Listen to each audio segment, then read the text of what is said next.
It's been 9 months since I reviewed the Surface Pro 4, and I've been using it as pretty much my daily computer every day since then. So I thought I'd update my thoughts on it and how things have changed or not changed since that review came out. So as a refresher, it's this 256 gig hard drive, 8 gigs of RAM, and Core i5 processor. One of the biggest issues that I had with the Surface Pro 4 was battery life. Microsoft claimed about 9 hours of video playback. Obviously that's totally subjective depending on screen brightness and what you're watching. But I was not getting that originally. I was getting usually between 4 to 5 hours.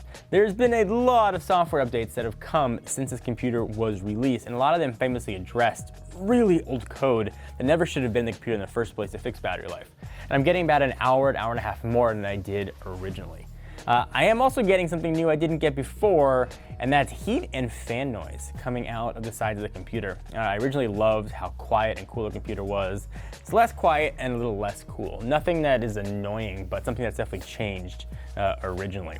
I also gushed a lot about the new type cover. It's type cover 4. This is not the one that has a fingerprint reader built in, but I liked how easy it was to type. And the more I typed on it, the more I appreciated having it as a mobile option when I'm traveling. I do travel a lot with this, but using it as a computer at home, I'm using now an external keyboard. I found it to be a little bit cramped, and the trackpad starts to get a little jerky for me. It was originally very smooth scrolling at the beginning, but then the more I would start to scroll, the more I used it, I tend to get a little less fluid. I didn't really like that. So I went to an external keyboard and a wireless mouse. I'm using this at home, actually in the Surface Pro 3 dock, and it works pretty well, just for whatever that's worth. Windows Hello, I still absolutely love. It seems like a magic trick to me that it works. I never have to worry about passwords. I can just look at it and it will sign me in. I think one of the big features about the Surface line has always been the hinge, and what Microsoft calls lappability. The infinite angle hinge is still really good, but there is a little bit of give and a little bit of flex that was not there originally. Just probably from wear and tear.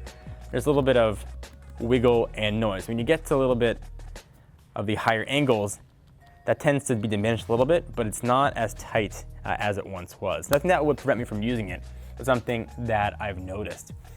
The screen has held up really well. I've traveled with this thing quite a bit. I've gone all over the world. I don't have any dents or scratches, and all I've got protecting it is just the type cover on the front. The Surface line is kind of interesting now. It was originally put out as a reference design to show manufacturers what Windows 8 at the time could be. But there's a lot of other Windows 10 computers out there, less expensive Windows 10 computers that do something very similar. What I still find very attractive and alluring about the Surface Pro line devices is the magnesium build. It just feels really premium to me, and I appreciate that. And for me, that's worth the extra cost. But if that's not worth it for you, there are now a ton more options than there were back 9 months ago. Would I buy this again? Yes, I would absolutely buy this again. I've loved using it. It's still for the same people that I said in the review. It's for those that aren't into heavy 3D rendering, that aren't doing heavy gaming, that aren't doing much video editing. There are more changes coming. The Surface Pro 4 Windows 10 Anniversary Edition is coming for all Windows 10 devices. It's going to bring with it things like Windows Ink, essentially an entirely new area inside the operating system. Their new sticky note options, Cortana's a lot smarter. Just a little improvement to make the operating system a little bit more elegant. If you want to see us do an updated video when Windows 10 Anniversary Edition hits, give the video a thumbs up to let us know you want to see that. Overall, though, it boils down to this, the Surface Pro 4. I still recommend it as much as I did 9 months ago. I've been happy with it. It's probably one of the best computers I own, and beyond that, it's probably one of the most reliable computers I own.